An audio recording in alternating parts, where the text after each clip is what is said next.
बेटा आप सबका। तो आज हम उससे आगे करेंगे। कल हम पढ़ रहे थे प्रॉपर्टीज ऑफ एडिशन। क्या पढ़ रहे थे? Properties of addition. हाँ, एक और बात बेटा, आप वीडियो बार बार देख सको इसके लिए मेरे चैनल को सब्सक्राइब कर लेना। मेरे ही नाम से मेरा चैनल है। उससे आपको फ़ायदा क्या होगा, जब मर्जी आप उस वीडियो को देख सकते हैं अगर व्हाट्सएप पे आपका डिलीट हो जाता है तो। ठीक है, तो सब्सक्राइब करने से आपको नोटिफिकेशन मिलता रहेगा और यूट्यूब पर जाकर आप उसको देख पाओगे। आपको लिंक अपने आप मिलता रहेगा फिर। ओके, चलिए आप आगे अपना शुरू करते हैं। Properties of addition. कल आपको एक प्रॉपर्टी तो करवा दी थी मैंने, क्लोजर प्रॉपर्टी आपकी हो गई थी और उसी से रिलेटेड आपने सम्स पास कर ली थी। नेक्स्ट है commutative law of addition. Commutative law में क्या होता है, उसमें आपके पास टू इंटीजर होते हैं ए एंड बी। कोई भी टू इंटीजर होते हैं ए एंड बी। जब ए एंड बी को ऐड करते हैं और बी एंड ए को ऐड करते हैं, पहले तो क्या लेते हैं ए प्लस बी, फिर हम ले लेते हैं बी प्लस ए।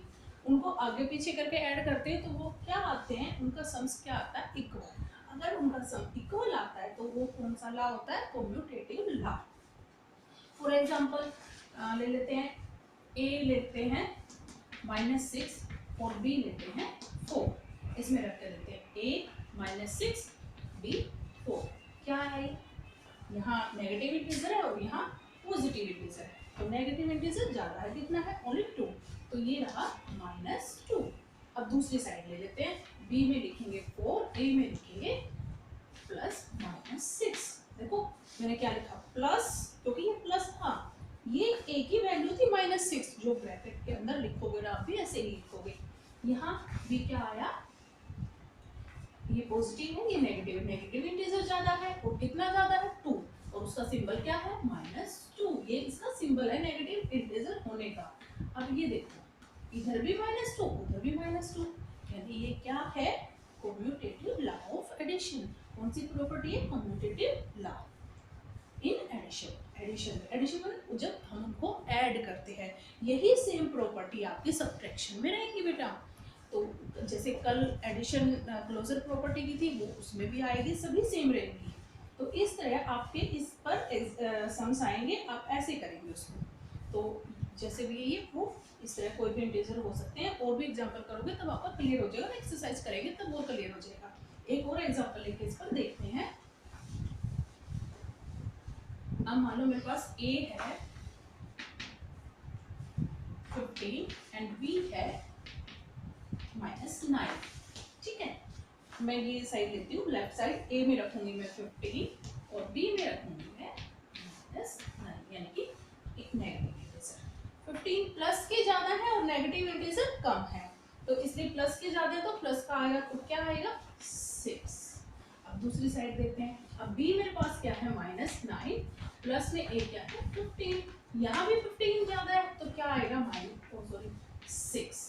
तो 6 और 6 क्या आ रहा है, ये तो दोनों ही एग्जांपल ने प्रूव कर दिया। तो इस तरह की प्रॉपर्टी आएगी तो वो क्या कहलाएगी, commutative law of addition. Next पर चलते हैं। इसकी नेक्स्ट प्रॉपर्टी है associative law of addition. Associative और कम्यूटेटिव में क्या अंतर है, कम्यूटेटिव में 2 इंटीजर है और एसोसिएटिव लॉ में 3 इंटीजर है, A B C are any 3 integers. और वो कैसे ऐड होंगे, देन a प्लस बी, पहले a प्लस बी को ऐड करेंगे, फिर उस सम में किसको ऐड करेंगे, c। ठीक है, जैसे ले लेते हैं एग्जांपल, a है मेरे पास 2 और b है 3 और c है मेरे पास 4। ठीक है, इनको ऐड करेंगे, पहले a और b को ऐड करेंगे, 2 और 3 5 प्लस 4 इज इक्वल टू 9। ये लेफ्ट साइड ले ली हमने। मान लो अब मैं दूसरी साइड लूं, दूसरी साइड में क्या करते हैं, a को सिंगल रखते हैं, फिर b प्लस सी, पीछे वाले b प्लस सी को ऐड करेंगे। a का था मेरे पास 2, प्लस में b था 3, c था 4। तो पहले किसको सोल्व करेंगे, जो ब्रैकेट में है, 2 प्लस 7 और 7 प्लस 2 9। तो दोनों साइड क्या आई, इक्वल। तो इसलिए इसके बीच में क्या लिखेंगे आप, इक्वल। यही प्रूफ करना था, a plus B bracket plus C equal to a plus into B plus C. यानी कि ये भी वैसे ही है प्रॉपर्टी, इसमें सिर्फ एक इंटीजर ज्यादा हो गया है। तो इस तरह की प्रॉब्लम जब 3 इंटीजर आएंगे आप इस तरह सोल्व करेंगे और उसको क्या कौन सी प्रॉपर्टी का नाम देंगे, associative law of addition. Okay, next है बेटा, आपको मैंने बताया भी था पहले एडिटिव इनवर्स, और आज भी एक सम आपने किया था एडिटिव इनवर्स पर। तो एडिटिव इनवर्स में एक बार दोबारा फिर बता देती हूँ। एडिटिव इनवर्स में दो चीजें हैं, extension of additive identity, extension of additive inverse. ठीक है, आइडेंटिटी अलग है और इनवर्स अलग है। चलो पहले इनवर्स बता देते हैं। मेरे पास 8 है, -6 है, 0 है या 243 है। इसका इनवर्स क्या होगा, ये a है, ये क्या है सभी a। इसमें क्या होता है, एक integer, if any integer a, और इनवर्स क्या होता है उसका एक उल्टा। इसका इनवर्स क्या होगा, -8। तो 8 का इनवर्स क्या होगा, -8। तो -6 का इनवर्स क्या होगा, इसका उल्टा, ये माइनस का है तो क्या, प्लस का। अब 0 के तो माइनस लगाओ प्लस लगाओ बेटा सेम ही रहता, तो 0। 243 का 200 -243। ओके, ये तो था एडिटिव इनवर्स। और additive extension of additive identity, identity में क्या होता है, उसमें भी सिर्फ a ही इंटीजर होता है, कोई भी यानी a इंटीजर होता है। और वो कैसे करता है, a + 0, a + 0 क्या आएगा आंसर, a। अगर 0 + a करूंगी तब भी क्या आएगा, a। तो इस तरह की प्रॉपर्टी क्या आएगी, एक्सटेंशन ऑफ एडिटिव आइडेंटिटी। अब मेरे पास एग्जांपल ले लेते हैं। a दिया हुआ है 2 और मेरे को प्रूफ करना है, तो क्या होगा, a + 0 यानी कि 2 + 0 2। अगर मैं 0 + a रखूं, 0 + 2 = 2, यानी कि a + 0 = a and 0 + a = a। सभी क्या आएंगी, a। तो आपकी ये प्रॉपर्टी होगी सभी प्रॉपर्टी ऑफ एडिशन। नेक्स्ट है प्रॉपर्टी ऑफ सब्ट्रैक्शन।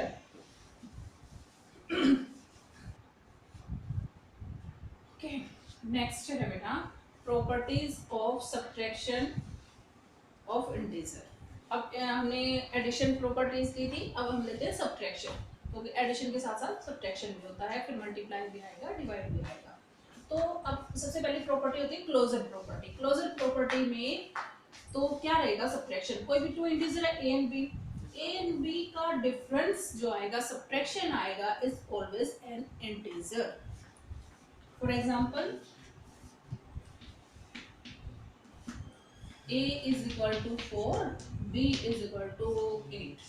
तो इनका सब्ट्रैक्शन करते हैं, a - b करते हैं, क्या रहेगा, 4 - 8 क्या आएगा, -4, क्योंकि प्लस का 4 और ये -8, तो माइनस का ज्यादा है, तो ये क्या है, इंटीजर, विच इज इंटीजर। और एग्जांपल ले लेते हैं, a = -8 तो b = 2। अब इसको करते हैं a - b, a है -8 - 2, दोनों माइनस के हो गए, तो इनको क्या कर देते हैं, a ऐड 8 और 2 10, और सिंबल क्या आया, ये भी क्या है, इंटीजर। एक और एग्जांपल ले लेते हैं, a ले लेते हैं हम 12 और b ले लेते हैं 4। तो a - b 12 - 4 = 8, ये भी क्या है, इंटीजर। तो इससे प्रूफ होती है ये। अच्छा बेटा, अब आपने पढ़ी थी commutative law of addition, associative law of addition. Subtraction में ये दोनों ही प्रॉपर्टी नहीं होती, सब्ट्रैक्शन में ये दोनों प्रॉपर्टी नहीं होती, उसके लिए वेरिफिकेशन ट्रू नहीं है। तो आपकी इसमें मेन क्या रहेगी, only closure property, commutative and associative property subtraction पर नहीं होती।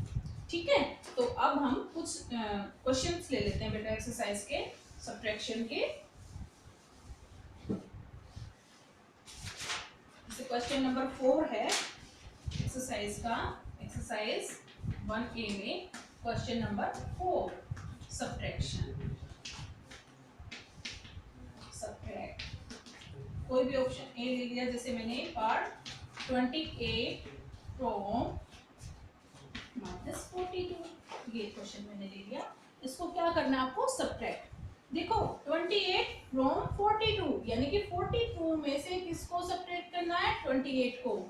42 में से किसको सब्ट्रैक्ट करना है, 28। सब्ट्रैक्ट मींस माइनस, इस तरह लिखेंगे इसको, ठीक है। -42 सेम लिखा, सब्ट्रैक्शन का सिंबल लगाया और 22 लिख दिया। अब ये भी माइनस का बेटा, ये भी माइनस का, तो क्या हो जाते हैं, ऐड, लेकिन सिंबल क्या आता है आपके पास, माइनस का। 8 और 2 10, 4 2 6 और 1 7, ये आपका आंसर है।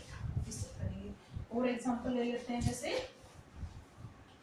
-37 फ्रॉम -53, ठीक है। -37 फ्रॉम -53, तो फ्रॉम के पीछे वाला पहले आगे लिखेंगे, ये हमेशा याद रखना। आप लोग गलती यही करते हो, फ्रॉम के जो पीछे है उसको आगे ही लिखते हैं बेटा सब्ट्रैक्ट में।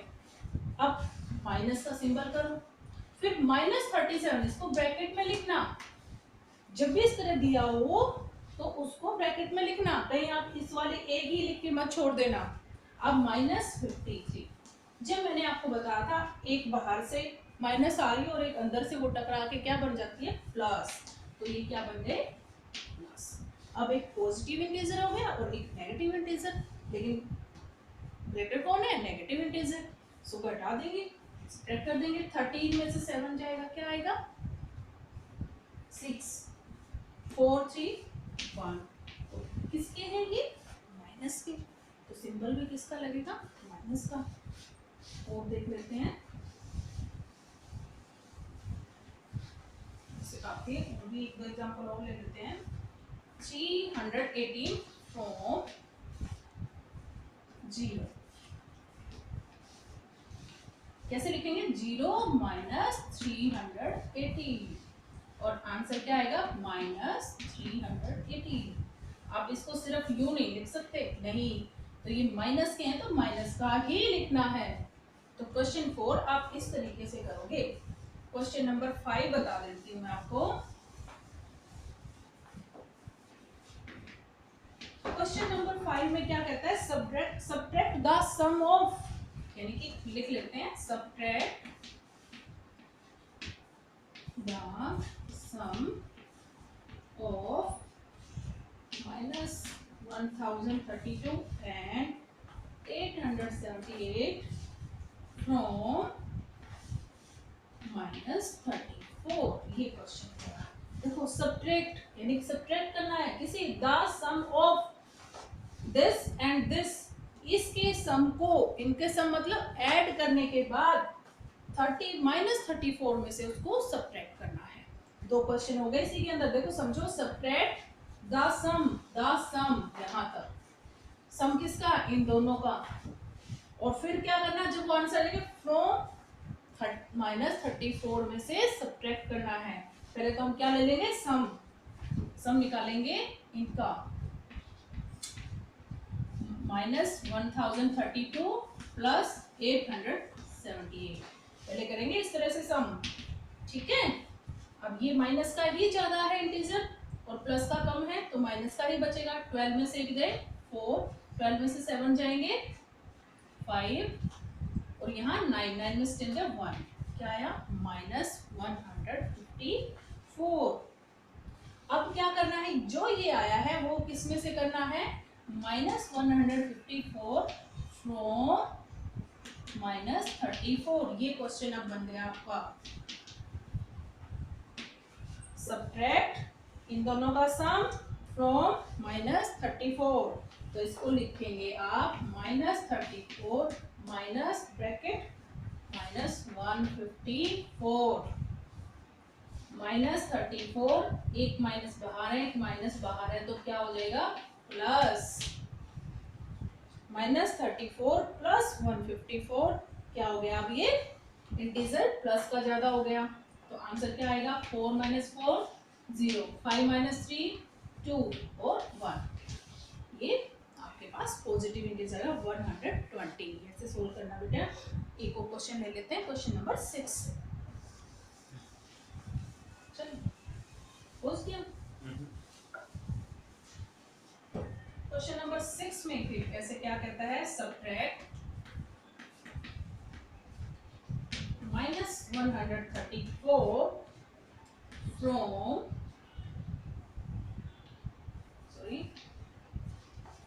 the sum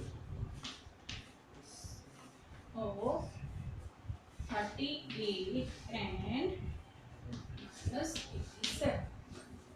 क्वेश्चन कहता है सब्ट्रैक्ट करना है -134 फ्रॉम, किसमें से करना है इसको, the sum of this and this. पहले इन दोनों का सम करेंगे, सम निकालेंगे किसका, 38 एंड -87 का, यानी 38 प्लस, देखो बेटा जब भी नेगेटिव इंटीजर हो आप उसको इस तरह लिखोगे ब्रैकेट में। अब नेगेटिव इंटीजर ज्यादा है तो इसमें से घटा देंगे, 17 में से 8 जाएगा 9, 7 में से 3 जाएगा 4, और ये किसके हैं, -49 के। अब क्वेश्चन क्या बनता है, सब्ट्रैक्ट, देखो फिर से लिख लेती हूँ मैं, subtract -134 from the sum of this, इन दोनों का सम क्या है, माइनस, सब्ट्रैक्शन -134 फ्रॉम -49, यानी कि -49 माइनस और -134। बार बार बता रही हूँ कि जब भी इंटीजर नेगेटिव है उसको ब्रैकेट में लीजिए, -49 माइनस माइनस प्लस 134। अब पॉजिटिव इंटीजर ज्यादा है और नेगेटिव कम है तो आंसर क्या आएगा, पॉजिटिव इंटीजर। 14 में से 9 जाएगा, क्या आएगा 5, यहाँ 2, यानी कि 12 में से 4, 12 में से 4 8, यस, तो आंसर क्या आया 85। ठीक है बेटा, इस तरह से आप ये क्वेश्चन कर लेंगे। एक नेक्स्ट क्वेश्चन और देख लेते हैं।